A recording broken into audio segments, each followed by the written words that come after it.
Social media पर investment app grow को लेकर विवाद हो रहा था। एक यूजर ने इस फिनटेक कंपनी पर बड़े स्कैम के आरोप लगाए। हरेंद्र प्रताप सिंह ने अपने लिंक्डइन अकाउंट पर कथित स्कैम की कहानी शेयर की। ये कहानी सोशल मीडिया पर आग की तरह फैल गई। मामला इतना बढ़ गया कि कंपनी को सफाई देनी पड़ी। पूरा मामला क्या है, चलिए डिटेल में आपको बताते हैं। देखिए, हरेंद्र प्रताप सिंह नाम के एक यूजर ने लिंक्डइन पर पोस्ट करके आरोप लगाया कि कंपनी ने म्यूचुअल फंड में निवेश के नाम पर उससे पैसे लिए, लेकिन निवेश नहीं किया। यूजर का दावा है कि उसे फर्जी फोलियो नंबर जारी किया गया था। इस पोस्ट के बाद सोशल मीडिया पर मामला तेजी से वायरल हुआ और कई लोग इस पर चर्चा करने लगे। यूजर ने अपने दावे को साबित करने के लिए कुछ स्क्रीनशॉट्स भी शेयर किए। यूजर ने कहा कि यह मामला उसकी बहन के निवेश से जुड़ा हुआ है। उन्होंने बताया कि उनकी बहन ने 2020 में पराग पारिक म्यूचुअल फंड में ग्रो ऐप के जरिए कुछ पैसे इन्वेस्ट किए थे। ट्रांजैक्शन पूरा हुआ और फोलियो नंबर भी मिल गया। ऐप पर करंट अमाउंट, ग्रोथ जैसी सारी डिटेल्स भी दिख रही थी, लेकिन फिर हुआ फ्रॉड, क्योंकि बाद में पता चला कि वास्तव में कोई निवेश हुआ ही नहीं था। यूजर का कहना है कि कंपनी ने पैसे लेने के बाद भी सही तरीके से इन्वेस्टमेंट नहीं किया और फोलियो नंबर फर्जी निकला। उन्होंने पराग पारिक के कस्टमर केयर से बात की तो पता चला कि ग्रो के जरिए उनके पास कोई भी इन्वेस्टमेंट गया ही नहीं था। ग्रो के कस्टमर केयर ने पहले कहा कि मामले को सुलझा रहे हैं और पैसा जल्द वापस कर दिया जाएगा। फिर कस्टमर केयर ने CAMS शीट मांगी। इसके बाद फ्रॉड के अगले कदम पर जाते हुए उन्होंने डैशबोर्ड से फोलियो डिटेल्स को हटा दिया और कहा कि समस्या हल हो गई है। इसके बाद हरेंद्र ने दूसरी पोस्ट में बताया कि हमने ग्रो टीम के साथ कई बार बातचीत की और उसके बाद उन्होंने माना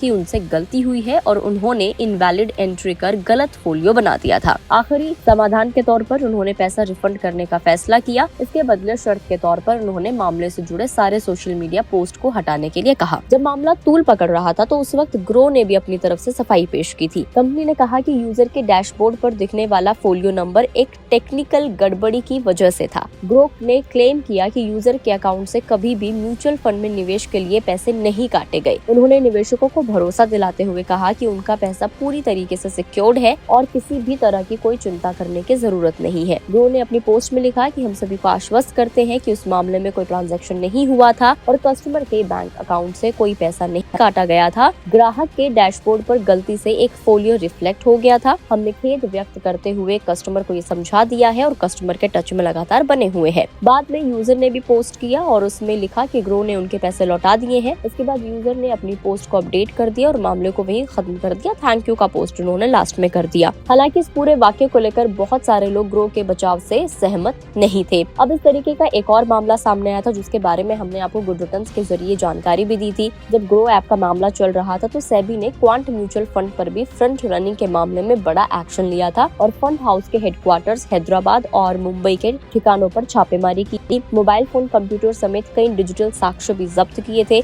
सेबी की जांच में पता चला कि जो संदिग्ध यूनिट्स हैं उसके ट्रांजैक्शन में क्वांट म्यूचुअल फंड के लेन देन से मेल खाते हैं। तो लेकिन इसमें एज अ इन्वेस्टर आपको ध्यान रखने की जरूरत बस ये होती है कि आप कहीं पे भी अपना पैसा लगाते हैं तो आप अच्छे से अपनी रिसर्च कर लीजिए और इसके अलावा आप सारी चीजों की जांच परख करने के बाद ही अपना पैसा कहीं पर इन्वेस्ट करें। वीडियो में इतना ही। आपको जानकारी कैसी लगी, इस स्कैम के बारे में आपका क्या कुछ कहना है, कमेंट करके जरूर बताएं। अगर वीडियो को फेसबुक पर देख रहे हैं तो फेसबुक पेज को लाइक करें, यूट्यूब पर देख रहे हैं तो चैनल को सब्सक्राइब करना ना भूलें।